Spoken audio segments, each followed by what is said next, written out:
नमस्कार, मैं हूं रवि अवस्थी और आपको बता दूं, नॉकआउट में आज मैं जो आपको खबर दिखा रहा हूं, आप यकीन से मानिए कि आपको इससे अंदाज़ा लग जाएगा कि ये युद्ध अब ईरान का युद्ध रह ही नहीं गया है। ये सीधे सीधे विश्व युद्ध में बदलने लगा है और इसकी सबसे बड़ी वजह यह है कि रूस और चीन की सीधी एंट्री अब खुले तौर पर होने लगी है और इसका पूरा धमाका संयुक्त राष्ट्र तक पहुंच चुका है। इसीलिए मैंने ये पहली लाइन जो लिखी है कि नहीं हारेगा ईरान, रूस चीन का खुला ऐलान, हॉर्मुज में घुसी इजराइल और यूएस की परमाणु पलटन। ये जो दो लाइनें हैं उसके पीछे के वो धमाके हमारे सामने आ चुके हैं जो ये साबित करते हैं कि ईरान को हराना शायद अमेरिका और इजराइल के लिए आसान नहीं रहेगा, क्योंकि रूस और चीन किसी भी कीमत पर ईरान को हारने नहीं देंगे। अगर ईरान हारा तो इसका मतलब ये है कि रूस और चीन की भी हार होगी। ये बिल्कुल खुले तौर पर जो रूस और चीन की मीडिया है उसके बयानों में, उसकी रिपोर्ट्स में आए हैं। सबसे पहले आप खबर ये जान लीजिए कि आखिर हुआ क्या है। हुआ ये है कि पिछले 24 से 36 घंटे के अंदर कुल मिलाकर ईरान ने 85 अमेरिकी ठिकानों पर दनादन हमले किए हैं और उसकी रिपोर्ट्स को छुपाने की भी कोशिश की गई है, ऐसा ईरानी मीडिया का कहना है। और उसका तो यहाँ तक दावा है कि उसने अमेरिका के पैट्रियट मिसाइल सिस्टम को बुरी तरीके से चकमा दिया है बहरीन के अंदर, कुवैत के अंदर, जॉर्डन के अंदर। तो आप अंदाज़ा लगा लीजिए कि अगर ईरान के इतने बड़े हमले 85 अमेरिकी ठिकानों पर हो चुके हैं तो उससे उसकी ताकत और उसके हमले की क्षमता का पता चलता है। लेकिन पूरी दुनिया अच्छे से जानती है कि इस वक्त जो ईरान के ऊपर अमेरिका हमले कर रहा है वो इतने ज़्यादा प्रचंड और इतने ज़्यादा खौफनाक हो चुके हैं जिसका अंदाज़ा शायद ही कोई लगा पाए। आप इसी से अंदाज़ा लगा लीजिए कि जिस वक्त आज आपको बता दें आज हुआ क्या हुआ। ये कि वॉशिंगटन में जो व्हाइट हाउस का में एक सिचुएशन रूम है उसका वेस्ट विंग है। वेस्ट विंग के अंदर ट्रंप की एक खास आपातकाल मीटिंग हो रही थी युद्ध को लेकर, और उसमें यह नहीं था कि हमें युद्ध को रोकना है, उसमें यह था कि हमें युद्ध को अब कैसे जीतना है। अभी तक ट्रंप को लगता था कि वो ईरान से वार्ता करके, उसको डरा के, उसको धमका कर पूरे मामले को सुलझा लेंगे। लेकिन सिचुएशन रूम में ट्रंप का जाना और इधर तेल अवीव में अमेरिका जो इजराइल के प्रधानमंत्री हैं उन्होंने एक वॉर कैबिनेट की मीटिंग बुलाई और सीधा सीधा बोला है कि अब हमें 100% अपनी तैयारी कर देनी है। हमको अगले कुछ घंटों के अंदर एक बड़ा हमला करना पड़ सकता है ईरान के परमाणु ठिकानों पर, और इसको लेकर नेतन्याहू ने बिल्कुल क्लियर कट अपने आदेश अपनी वॉर कैबिनेट को दे दिए हैं। वॉर कैबिनेट जब आती है तो वो युद्ध को सुलझाने नहीं आती, वो युद्ध को जीतने के लिए आती है। जैसे सिचुएशन रूम में ट्रंप ने अपनी मीटिंग की, ठीक उसी तरीके से तेल अवीव जो इजराइल की राजधानी है वहां पर वॉर कैबिनेट की मीटिंग नेतन्याहू ने की और बोला कि 100% हथियार तैयार रखो। अब खबर है कि आखिर ऐसा क्या हुआ है कि जो ट्रंप कह रहे थे कि ईरान थोड़े दिनों में हार जाएगा, उसको एक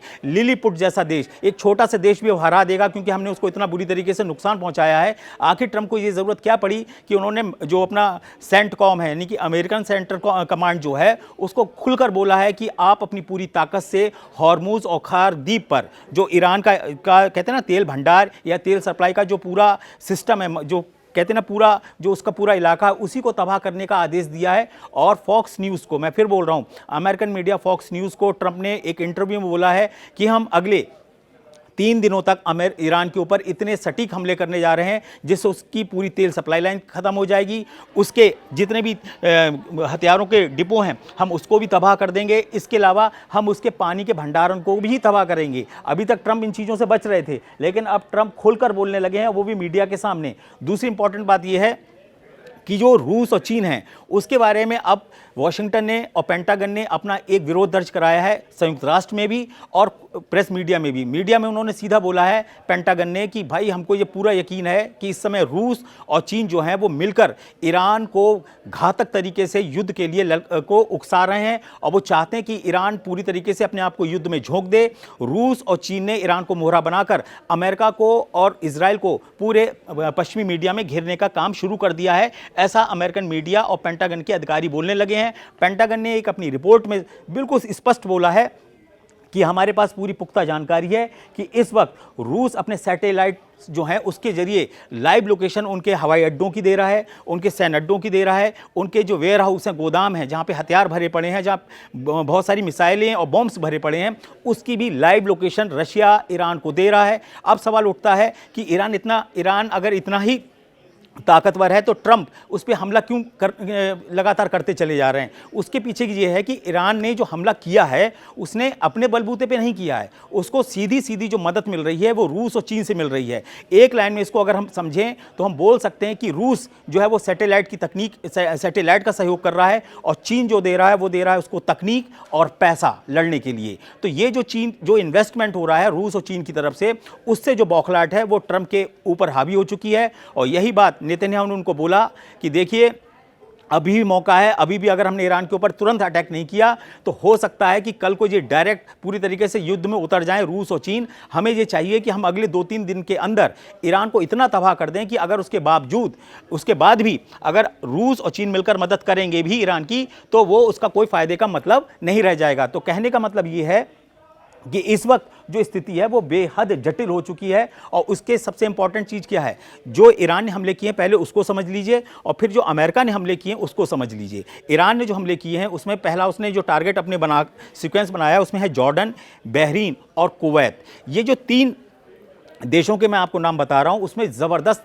उसने अटैक किया है। और उसने क्लेम किया है कि मैंने कुवैत जो बहरीन है, तो बहरीन के अंदर 2 उनके वो 5वीं जो फ्लीट का हेडक्वार्टर है, और इसके अलावा एक उनके है ईसा यानी कि शेख ईसा एयरबेस। यहाँ पे बताया जा रहा है कि अमेरिका का बहुत सारा गोदाम हथियारों का वहाँ पे था, उसमें शायद कुछ मिसाइलें भी थीं, उस सब को उड़ा दिया है। सबसे ज़्यादा नुकसान की जो बात अब आ रही है ईरान की तरफ से, जो क्लेम किया जा रहा है, उसका कहना है कि हमने जॉर्डन के अंदर जो अटैक किया है वो एक ऐसे हैंगर को हमने तबाह किया है जहाँ पर अमेरिका के F-18 और F-A-18 जेट्स जो थे उनका हैंगर था। और ऐसा दावा है कि शायद कुछ F-18 जो जेट हैं वो अमेरिका के तबाह हुए होंगे, लेकिन इसकी पुष्टि किसी भी चैनल ने या किसी भी मीडिया रिपोर्ट्स में नहीं की है। ईरान ने इतना जरूर बोला है कि हमने उनके हैंगर्स पूरे उड़ा दिए, लेकिन जेट कितने खत्म हुए हैं क्या नहीं हुए इसके बारे में कोई जानकारी नहीं है। दूसरी इंपॉर्टेंट बात यह है कि जो रूस और चीन का खेल इस समय चल रहा है वो ईरान को एक ऐसे युद्ध के रूप में सामने लेके आ रहा है कि जो हारेगा नहीं। यानी कि अमेरिका और इजराइल के लिए जो ईरान है वो दूसरा यूक्रेन साबित होने वाला है। जिस तरीके से रूस फंसा हुआ है यूक्रेन युद्ध में, उसी तरीके से अब एक तरीके से अगर देखा जाए तो ईरान जो है वो अमेरिका के गले की हड्डी बन चुका है, और उसको समझ में नहीं आ रहा है, ट्रंप को समझ में ही नहीं आ रहा मैं करूं क्या। दूसरी इंपॉर्टेंट चीज़ इसके अंदर आपको मैं और बता देता हूं कि आपको अच्छे से पता होगा, अभी 2 दिन पहले खूब खबर चली कि ईरान के परमाणु ठिकानों पर सटीक हमला होने जा रहा है, और ईरान के अंदर कुछ ऐसे गुप्त मोसाद के एजेंट्स हैं जो ईरान को अंदर से तबाह कर रहे हैं। तो उसमें सबसे बड़ा जो नाम निकल के आया था वो मैं आपको फिर बता दूं, वो डेविड बर्निंग ने बताया था, जो मोसाद के चीफ थे, अभी तो अलग हैं, उस समय जो मोसाद के चीफ थे वो डेविड थे। और उन्होंने दावा किया था न्यूयॉर्क टाइम्स की रिपोर्ट्स में कि अहमदीनेजाद जो पूर्व राष्ट्रपति हैं ईरान के, उन्होंने एक सौदा किया था इजराइल के साथ कि हम आपका ईरान पर कब्जा करवाएंगे और हम एक ऐसी कठपुतली सरकार बनाएंगे ईरान के अंदर जो पूरी तरीके से इजराइल और अमेरिका के इशारों पे चलेगी। तो ये जो रिपोर्ट्स का क्लेम किया गया है, ये न्यूयॉर्क टाइम्स जो अमेरिका का है उसने ये क्लेम किया है। इसकी ईरान की तरफ से कोई पुष्टि नहीं है कि ऐसा कुछ हुआ है नहीं हुआ। हाँ, खबर इतनी ज़रूर है कि अहमदीनेजाद जो थे उनको पूरी तरीके से नज़रबंद कर दिया गया है, जो पूर्व राष्ट्रपति हैं, और वो सार्वजनिक जगहों पर नहीं देखे जा रहे हैं। सिर्फ इतना पता चला है कि उनकी मोसाद चीफ जो डेविड हैं उनसे 2 मीटिंग हुई थी, एक तो हंगरी के अंदर हुई थी और एक हुआ था ग्वाटेमाला, जो आपको पता वहाँ पे जेल बना रखी उसके अंदर, उस जो इलाका है ना समुंदर के अंदर इलाका, वहाँ पे ऐसी एक मीटिंग हुई थी मोसाद चीफ के साथ अहमदीनेजाद की। लेकिन बाद में क्या हुआ, ऐसी भी खबरें हैं कि अहमदीनेजाद का जो खुलासा था वो ईरान की IRGC की जो खुफिया विंग है उसको पता चल गया और उसने उनको डबल ट्रैप में लिया। वो ये देखते रहे कि अहमदीनेजाद तेहरान को तबाह करने में कितना आगे तक जाएंगे, ऐसा रिपोर्ट्स में दावा किया गया है। और उसका जब पूरा खुलासा हुआ उसके बाद ये जो प्लान था अमेरिका और इजराइल का, वो ईरान में फेल हो गया। इसी के आधार पर, इसी खुफिया इनपुट के आधार पर 28 फरवरी 2026 को अमेरिका और इजराइल ने हमला किया और सबसे पहले उन्होंने 40 सेकंड के अंदर 42 लोगों को मारा, जिसमें अली खामनेई सुप्रीम लीडर भी शामिल थे। और उनका ये प्लान था कि अहमदीनेजाद ने जो हमको प्लान बना के दिया है वो इतना सटीक है और हम आराम से तेहरान की सड़कों पर बगावत कराएंगे, खून की नदियाँ बहेंगी और हम आराम से वहाँ पर जाके एक अपनी तानाशाह वाली या अपने कंट्रोल वाली एक सरकार बना लेंगे। अब सवाल उठता है कि आखिर अचानक ऐसा क्या हुआ कि एक राष्ट्रपति अमेरिका का और इधर प्रधानमंत्री इजराइल का, दोनों लोग एक ही वक्त में एक ही तरीके की मीटिंग कर रहे हैं, वो भी अपने टॉप कमांडर के साथ। ट्रंप किसके साथ ट्रंप की मीटिंग में कौन कौन था सिचुएशन रूम में, जिसकी जो अभी रिपोर्ट्स बताई गई हैं उसके हिसाब से रक्षा मंत्री पीट हेग्सेथ, जिनको युद्ध का मंत्री बोला जाता है, इसके अलावा उपराष्ट्रपति जेडी वेंस जो वहाँ पे मौके पे मौजूद थे, मार्को रूबियो विदेश मंत्री अमेरिका के, वो भी वहाँ मौजूद थे, ब्रैड कूपर वो भी वहाँ मौजूद थे, इसके अलावा डेनियल कैन वो हैं जिन्होंने शुरू में ही अमेरिका इनको बोला था ट्रंप को कि आप युद्ध मत करिए, ये हमको बहुत बुरा तरीके से फंसा देगा, वो भी इस मीटिंग में थे। इधर जो वॉर कैबिनेट हुई है उसमें रक्षा मंत्री के अलावा जो ईरान के चीफ हैं ज़ियाल अमीर, वो सब लोग वहाँ पे पहुँचे हुए थे। इजराइल के जितने भी टॉप कमांडर थे वो सारे के सारे वहाँ मौजूद थे, और सबने यही फैसला किया है कि हमें अगले 3 दिन तक ईरान को पूरी तरीके से तबाह कर देना है। इसीलिए एक एक करके सारी खबरें आई। सिर्फ 24 घंटे के अंदर ट्रंप ने यह भी दावा कर दिया कि हमारी नज़र जो है वो खारदीप पर और हॉर्मुज पर है, हम कभी भी उसके ऊपर हमला करेंगे। दूसरी खबर उन्होंने बोली कि जो पिकैक्स माउंटेन है, जो नतांज की पहाड़ियों के आसपास है, नतांज जहाँ उनकी परमाणु फैसिलिटीज़ है, वो असल में एक जागरोस का इलाका है, पहाड़ी इलाका है, बहुत बड़े इलाके में फैला हुआ है ईरान में। उसमें जो नतांज है वो है, उसी के पास में पिकैक्स माउंटेन है, जिसमें दावा किया जा रहा है कि लगभग 100 मीटर गहराई के अंदर कुछ ऐसी चीज़ें रखी हैं, ईरान की परमाणु सामग्री जुड़ी हुई है, जिसको अब हर हालत में ट्रंप हासिल करना चाहते हैं। तो कहने की स्थिति ये है कि जो ट्रंप है उनका जो दिमाग है वो इस समय कहते हैं ना खतरनाक तरीके से मोल्ड हो गया। उनको समझ में नहीं आ रहा है कि इसमें क्या सही है क्या गलत है। कहने का मतलब ये है कि जो चौतरफा हमले ईरान की तरफ से हो रहे हैं, तो ट्रंप भी उसी तरीके से इस तरीके की उलझुल मीटिंग और बयान दे रहे हैं, जिसको देखकर ऐसा लग रहा है कि ये तीसरा विश्व युद्ध शुरू होने की शुरुआत हो चुकी है। क्योंकि अब वो सीधे सीधे रूस और चीन को भी लपेट रहे हैं कि भाई इनकी वजह से मैं जो है वो ईरान जो है वो काबू में नहीं आ रहा है, इनकी भी वजह से ही ईरान हमारी बात नहीं मान रहा है, ना हमारे समझौते को तैयार है। तो कहने का मतलब ये है कि पिछले 24 से 36 घंटे के अंदर जो 85 ठिकानों पर हमला किया है, किसने किया है? ईरान ने किया है, अमेरिकी ठिकानों पे किया है, अमेरिकी अड्डों पे किया है। उसका जो असर है वो अमेरिका पे साफ दिखने लगा है, और इसीलिए शायद नेतन्याहू इतने ज़्यादा जोश में आ गए हैं कि उन्होंने वॉर कैबिनेट में बोला है कि अब हमको अपने एरो 3 डेविड स्लिंग जित और आयरन डोम इनको 100% कैपेसिटी पे रखना है, और इसके अलावा F-35 जेट जो इजराइल के हैं वो एक बड़े हमले की तैयारी में लग चुके हैं। और नेतन्याहू ने 24 घंटे पहले अपना बयान दे दिया है कि याद रखिए, ईरान अगर हम पर हमला करेगा तो हम उसके ऊपर हमला ज़रूर करेंगे। आप खुद सोच रहे होंगे कि ये जो हमले का चौथा राउंड चल रहा है, इसमें लगभग 7 से 8 दिन होने जा रहे हैं।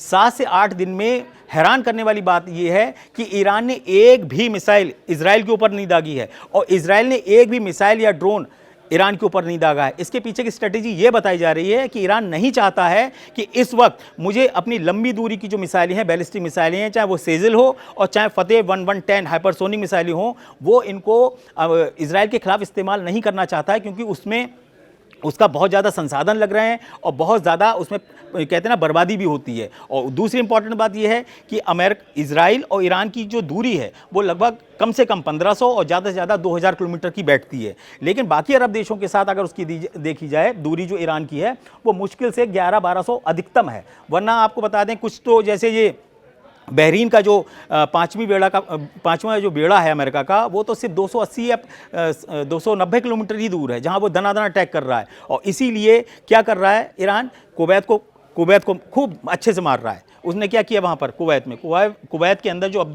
कहते हैं ना अब्दुल्ला मीना, एक रिफाइनरी है, उसको उड़ा दिया, उसको पूरा उड़ा दिया। उसके अलावा एक एयरबेस को उड़ा दिया। इधर जॉर्डन के अंदर जो उसने अटैक किए हैं उसमें बहुत भयंकर तबाही हुई है। अल उदैद बेस को तबाह कर दिया उसने। अल अरजराक एक एयरबेस है, उसको तबाह कर दिया। तो कहने की स्थिति ये है कि ईरान आखिर कैसे वहाँ तक अपनी मिसाइलों को अच्छे से हिट कर रहा है, ड्रोन्स को हिट कर रहा है, जबकि ये दावा किया जा रहा है कि वहाँ पर अमेरिका का सबसे अच्छा एयर डिफेंस लगा हुआ है। तो कहने की स्थिति ये है कि अमेरिका चाहता है कि अब हमको इस युद्ध को नए क्षेत्रों में करना है। तो इसीलिए क्या किया है, बंदर अब्बास में, सिर्फ बंदर अब्बास का बता रहा हूँ आपको, जो ईरान का बंदर अब्बास बंदरगाह है, वहाँ की 4 लोकेशन पर 90 मिनट तक दनादन हमले हुए हैं।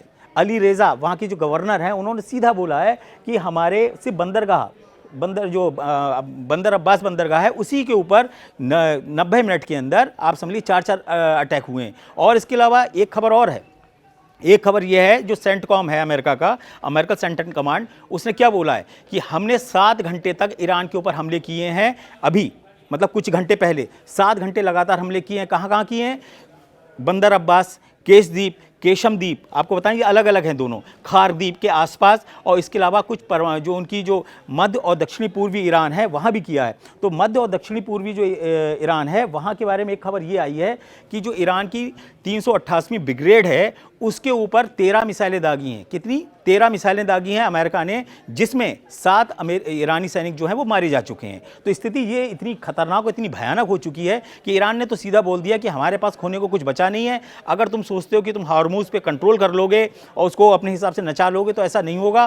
पहली बार आपको मैं बता रहा हूँ बिल्कुल लेटेस्ट खबर, 28 फरवरी 2026 के बाद, किससे पहले और उसके बाद आज तक कभी ऐसा नहीं हुआ कि अमेरिकी नौसेना और ईरानी नौसेना ने आमने सामने एक दूसरे पर अटैक किया हो। आज पहली बार ऐसा हुआ है कि अमेरिकी सेना और ईरानी नौसेना के बीच में आमने सामने गोलियां चली हैं दबा के, और उसमें बता रहे हैं कि उनके कुछ युद्धपोत को नुकसान भी पहुंचा है। तो कहने का मतलब ये है कि ये जो परमाणु पलटन की बात लिखी है उसके लिए खास तरीके की पूरी टीम ही बना ली है दोनों देशों ने मिलकर, अमेरिका और इजराइल ने, कि हमें किसी भी तरीके से इसकी सारी चीज़ों को कंट्रोल करके ख़त्म कर दो। जब तक ईरान का परमाणु थ्रेट खत्म नहीं होगा तब तक अमेरिका इजराइल की जीत का, दावों का कोई मतलब नहीं है। जब तक ये क्लियर ना हो जाए कि ईरान का जो 460 किलो संवर्धित यूरेनियम है वो उनके कब्जे में नहीं आएगा, तब तक अमेरिका इजराइल को कभी भी, अगर वो बोलते हैं कि हम जीत गए, तो जीत का कोई मायने नहीं है। क्योंकि आपको पता है पिछले 2 महीने से, कम 2 महीने से ट्रंप लगातार कह रहे हैं कि हम जीत गए, हमने ईरान को तबाह कर दिया, अब ईरान